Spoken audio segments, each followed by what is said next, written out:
Aku tuh langsung jatuh hati dengan lagu ini. Wah, ini lagunya aduh enak banget, notasinya juga mudah dicerna, terus kemudian liriknya juga apa ya, langsung, apalagi buat anak-anak sekarang tuh langsung nancep banget gitu, mak jelek gitu di hati. Tahu nggak mantan pacarku? Ayo. Cintaku padamu takkan berubah walau ditelan waktu. Umur itu tidak membatasi kita untuk berkarya. Mau dia udah tua kek, mau udah apa kek, itu tetap kita itu harus berkarya.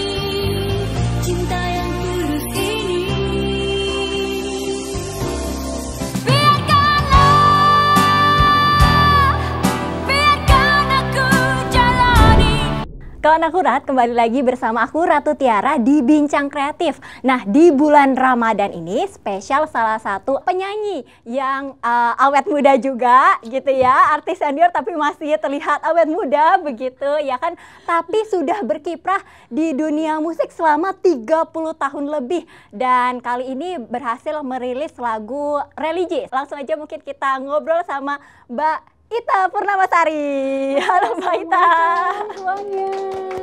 Gitu. Halo Mbak Ita, ya kan, nah bisa kelihatan gitu ya kan, masih aura-aura mudanya gitu ya.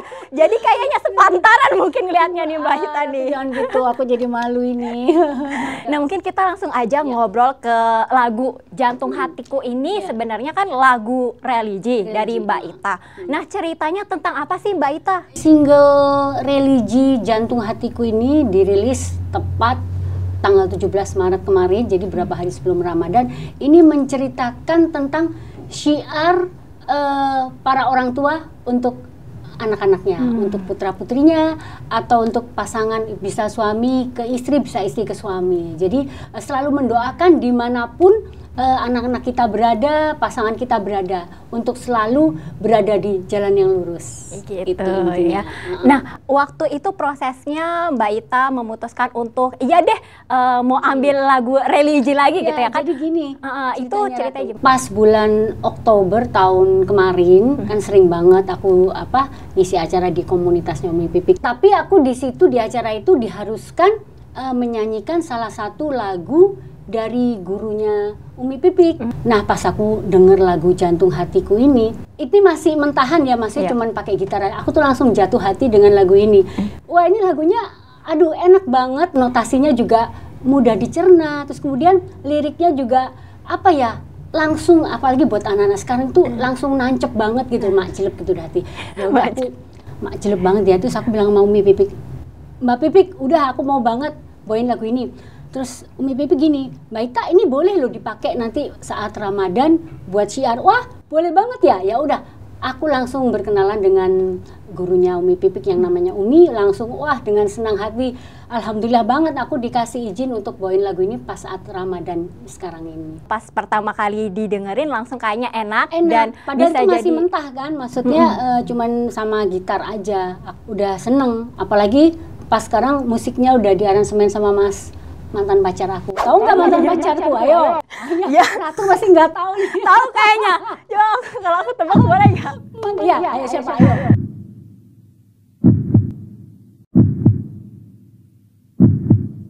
Yang jadi suami sekarang. Iya. Mas Dwiki Darmawan. Iya, tahu. Mama yang cerita nih ya, kalau kawan-kawan aku tahu mamaku yang udah mencari tahu nih narasumbernya Iya. mana. Itu dari apalagi setelah diaransemen oleh Mas Dwiki Darmawan, lagu ini menjadi semakin indah gitu. Tantangan yang Mbak Ita temui dalam lagu ini apa Mbak? Tantangannya, kalau buat saya sih selagu apa aja, mau itu lagu religi, lagu pop, rock apapun, lagu dangdut sekalipun, pas saya bawain saya bener-bener harus ikut melebur ke dalamnya. Apalagi lagu Jantung Hatiku ini kan syiar kita untuk anak-anak kita. Jadi ketika bawain lagu ini, Mas Dwiki kan ikut dampingin karena dia sebagai musik director juga. Aku resapin dulu syairnya. Nah pas saat masuk itu udah bener-bener ngalir, aku nggak baca teks lagi. Jadi udah kayak di situ aku tuh kayak berbicara ke anakku sendiri lewat lagu ini. Mungkin diharapkan dari lagu ini langsung bisa nyantol, tadi kata Mbak Ita tadi, langsung bisa nyantol ke anak-anak muda gitu. Betul. Kenapa bisa begitu Mbak Ita? Karena notasinya yang cukup enak dan cukup gampang, terutama di bagian refrennya. Gitu. Oh, jadi referennya semoga bisa langsung nyangkut gitu ya. Jadi menambah momen atmosfer Ramadan, jadi berasa Ramadan banget nih gitu banget. ya kan. Dan aku sih kasih tantangan ke Ratu, kelar dari sini Ratu harus apal. Minimal refren lagu Jantung Hatiku ini refnya. Gitu ya. Refnya ya. Kelar dari sini harus apal gitu Ratu ya. bisa, aku kasih hadiah cantik buat Oh, masa sih? Oke. Oke, siap. Kalau gitu ya, mengenai atmosfer Ramadan di Mbak Ita gitu kan. Kalau momen Ramadan kan akan berkesan ketika yaitu tadi ada lagu Ramadan juga gitu ya kan. Dan ada nggak sih aktivitas-aktivitas khas khusus bersama keluarga yang paling diingat, oh ini Ramadan banget nih, kita harus ada ini gitu. Iya, gini, kita punya kesan Ramadan yang paling tuh saat pandemi. Oh, saat malah pas pandemi. pandemi. Iya dong, saat pandemi, karena justru sebelum pandemi kan Mas Dwiki sibuk kemana, anakku juga kan masih kuliah saat itu ya, udah sibuk banget, aku juga sibuk. Nah, kita dipersatukan saat pandemi itu, kita bisa buka bersama, bisa sahur bersama yang sebelum pandemi itu jarang banget gitu. Jadi itu sangat berkesan sekali. Jadi pandemi itu membawa hikmah. Hikmahnya itu kita bisa berkumpul bareng keluarga kita, bener-bener yang sampai hampir 2 tahun lamanya. Jadi 2 Ramadan berturut-turut itu bener-bener yang kita buka bareng, ibadah bareng, sahur bareng gitu. Nah sekarang ketika pandemi udah selesai, nah mulai nih masing-masing dengan kesibukan sendiri. Momen waktunya itu susah gitu ketemu. Nah paling pas sahur aja. Jadi kehangatan momen keluarga. yang dirindukan itu tadi kebersamaan bersama keluarga. Iya, kehangatan keluarga saat kebersamaan ya buka puasa itu nunggu buka puasa, pas sahur gitu juga. Tapi kita udah sih kemarin pas hari pertama, hari kedua kita bener-bener yang buka bareng, terus sholat berjamaah bareng, tarawih bareng, sahur bareng. Itu hari 1, hari kedua. Hari ketiganya udah masing-masing di luar. Justru yang sangat berkesan pas pandemi gitu ya Mbak Ita ya. Kalau dari Mbak Ita sendiri deh, apa sih yang Mbak Ita rindukan dari Ramadan? Ya pasti suasananya itu ya, suasananya. Terus pas saat ngabuburit juga kan banyak sekali saya, Mas Dwiki itu kan diundang ke acara-acara ngabuburit, di mana kita dengerin ustadz ceramah, kemudian kita juga bernyanyi lagu-lagu religi kita sendiri sambil nunggu buka. Mbak Ita kan termasuk yang musisi yang terus konsisten gitu. Ada aja lagunya di setiap tahun gitu ya. Kalau saya ngeliat list lagunya tuh, lah kok ada gitu. Setiap tahun selalu rilis. Justru pas saat pandemi itu, Ratu itu 2020 tuh saya rilis ada 3. Wah, malah pas pandemi malah produktif ya. 2020 itu saya sama, ini semuanya masih bareng HP Music.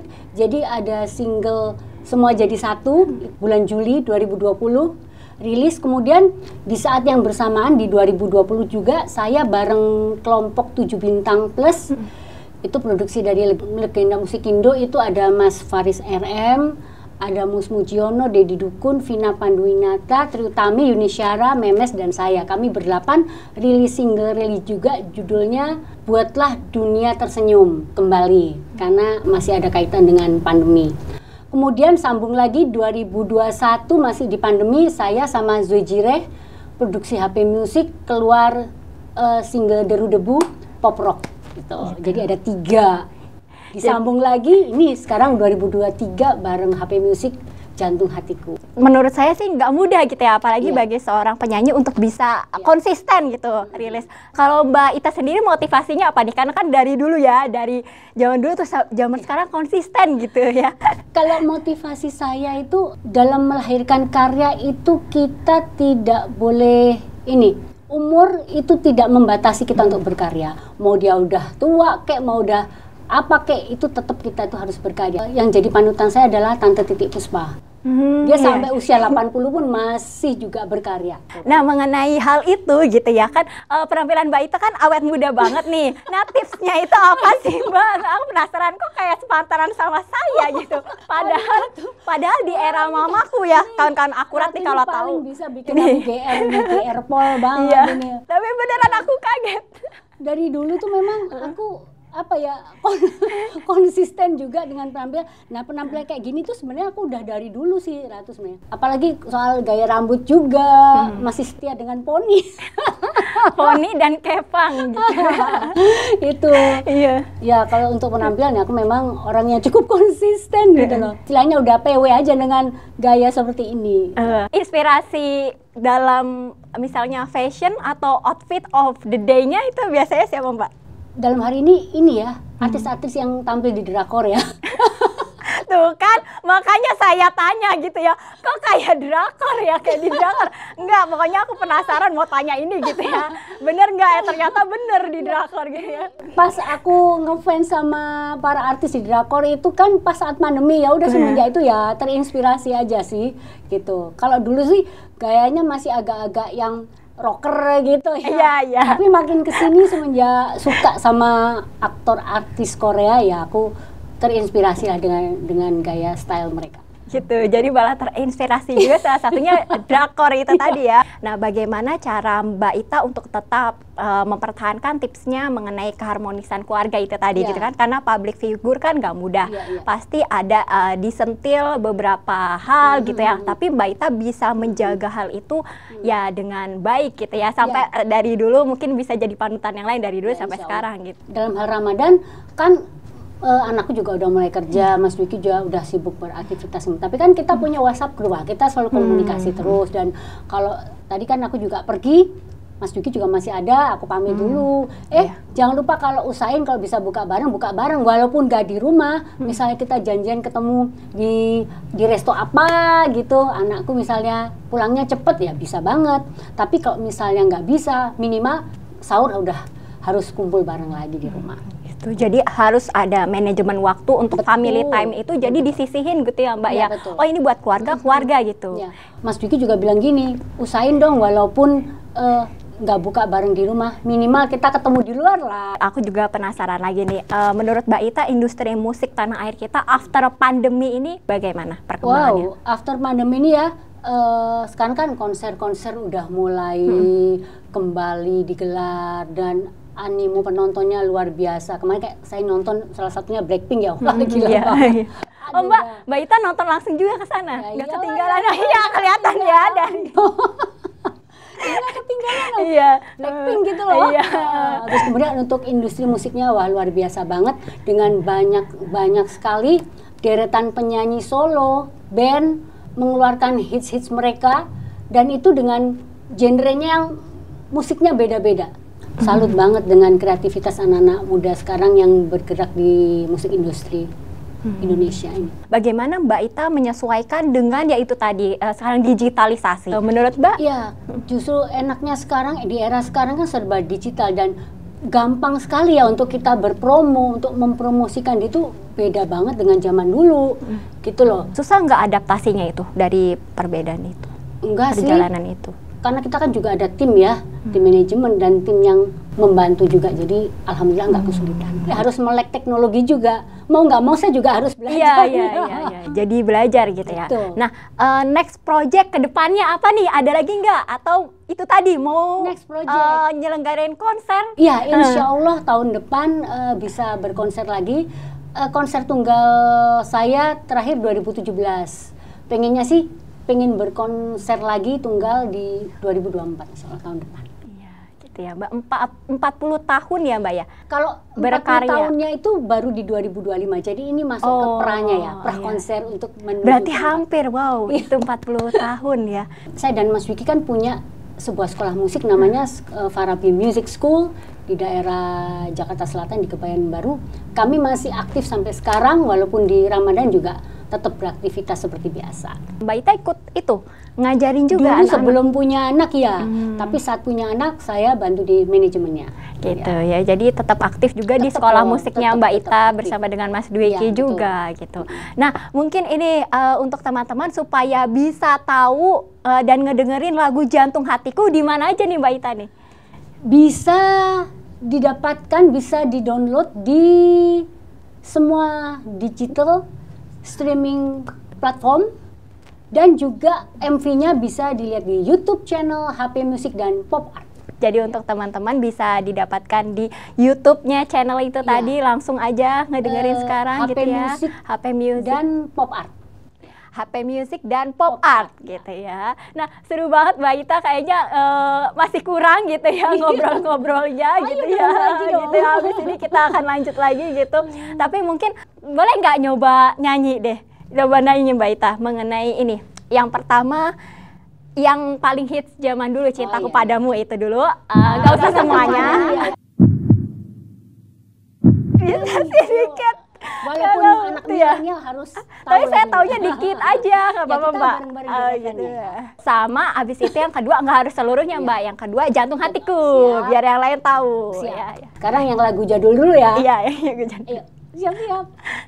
Cintaku padamu takkan berubah walau di telan waktu.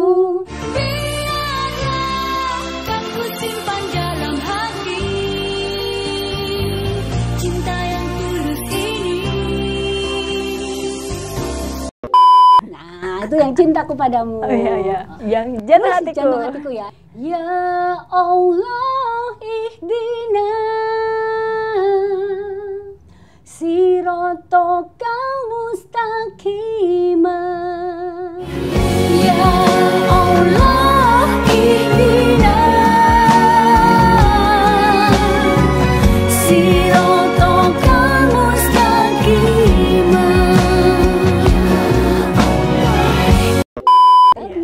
Gitu ya. Semoga bisa menambah itu tadi ya, kekhusyuan dan ketaatan kita saat menjalani Ramadan Mbak Ita. Jadi semakin khusyuk, semakin ingat sama ya Allah Subhanahu wa Ta'ala ya. Karena kan apapun kegiatan kita, aktivitas kita, tujuannya pasti kan ke arahnya ke Allah juga. Allah Subhanahu wa Ta'ala. Pokoknya kalau udah denger lagu ini, pokoknya hati tuh langsung tentrem banget, tenang. Iya. Jangan lupa untuk langsung dengerin lagu Jantung Hatiku, kerjasama antara Mbak Ita dengan HP Music ya, gitu ya, di YouTube HP Music gitu ya, dan Pop Art gitu ya, di YouTube HP Music dan Pop Art gitu ya. Jangan lupa tadi pesan-pesan yang Mbak Ita, dan juga follow juga YouTube channel dari Akurat.co. Sekian dulu Bincang Kreatif hari ini bersama dengan Mbak Ita Purnamasari gitu. Sampai jumpa teman-teman, dadah.